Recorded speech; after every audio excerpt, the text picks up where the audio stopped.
Hi everyone. As a part of some joyful cooking this lockdown, some of us are doing a series called The Quarantine Chef, where we try and whip up very simple food with basic ingredients which you can easily make in the comfort of your house, which is very simple but very, very delicious.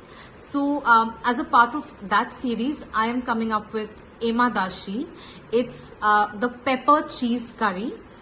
It's a national dish of Bhutan, and it is made with about 5 to 6 ingredients, some cheese, some vegetables, some butter, and 15-20 minutes max. And the result is absolutely marvelous food and soul food. It's one of my most favorite dishes, and I can't wait to share it with all of you. Emadashi, like I was saying, is a stew, a very simple stew or curry made of peppers and cheese. So I've got ricotta and feta cheese mixed here, but you can very well use processed regular cheese available in the market. I've got some peppers. You can use mirchi as well or jalapenos as well. That's absolutely fine. I've got some tomatoes. I've got some onions. I've got some garlic. I've got carrots. I love carrots. If you want to avoid carrots, absolutely fine. You can use beans or potatoes or any other vegetable that you really like. I've got some butter. I've got some salt. I've got some olive oil and some black pepper. So really under 10 ingredients. It's a very simple and delicious dish. So let's go make some emadashi. So I've just lit the pan and while the pan is getting hot, I'm going to just add in all the vegetables. So it's a very interesting dish because normally in all dishes we always fry the vegetables first, right? Unless it's something that is being cooked in a pressure cooker. Normally in a kadhai or in a saucepan, we always fry vegetables first. Here it's not like that. We add in all the vegetables. See, I'm adding the peppers, I'm adding the carrots, I'm adding the ginger, I add in the tomatoes and the onion, everything. And I like using whole garlic, but it's really up to you. And I like adding lots and lots of garlic. It depends on how you want it. If you want to mince it, please go ahead. And now what I do is I just fry it without any oil. That's the best part. So for people who are really trying not to use so much oil in the food, in their daily cooking, this is a perfect dish. You won't feel guilty at all. So I fry this for about 2-3 minutes. So as you can see, the vegetables have changed a bit of their color. It's been 3 minutes of just stirring them together. Yeah, and now what I have to do is I'm just gonna put 2 cups of water.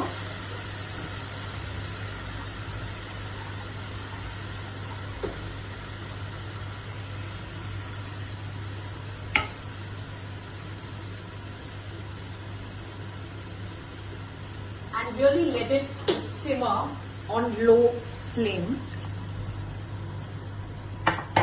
I put 2 cups of water and just about 1 teaspoon full of oil into this.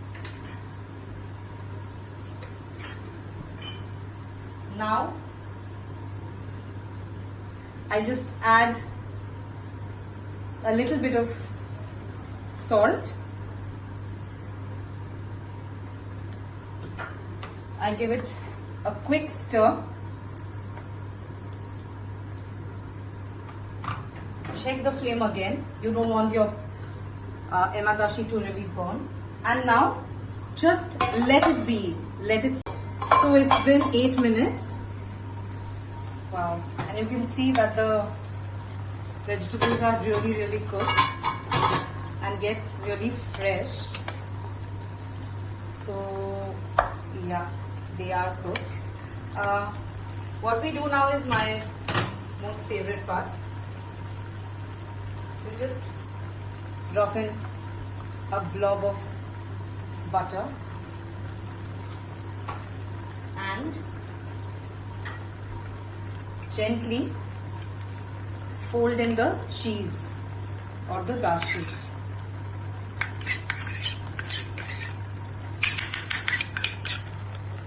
Yeah. Now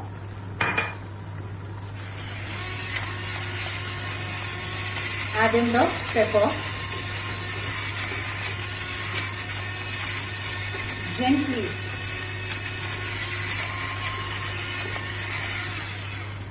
cook this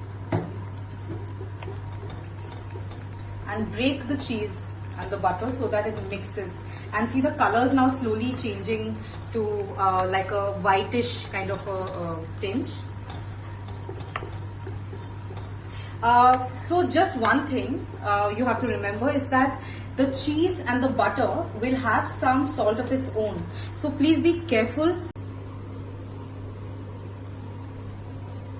So now it's been 10 minutes and we'll just check if it's cooked already.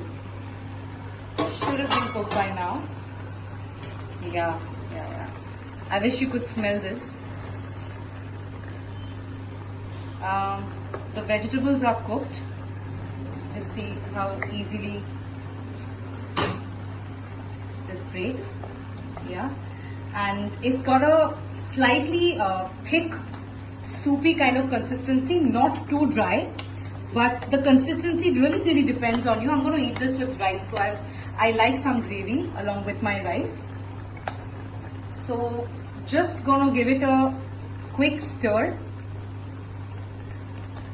Increase the flame now and just let it boil now for another 2-3 minutes before taking it off. So now that the gravy has achieved the desired consistency, I'm happy with the consistency and I like it a little runny because I'm going to eat this with rice. I have actually served, transferred it onto a serving bowl, and this is actually ready to eat.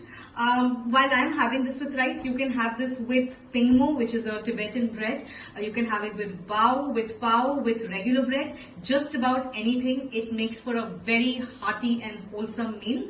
I hope you have a great time making this just like I did, and do let me know if you like this recipe.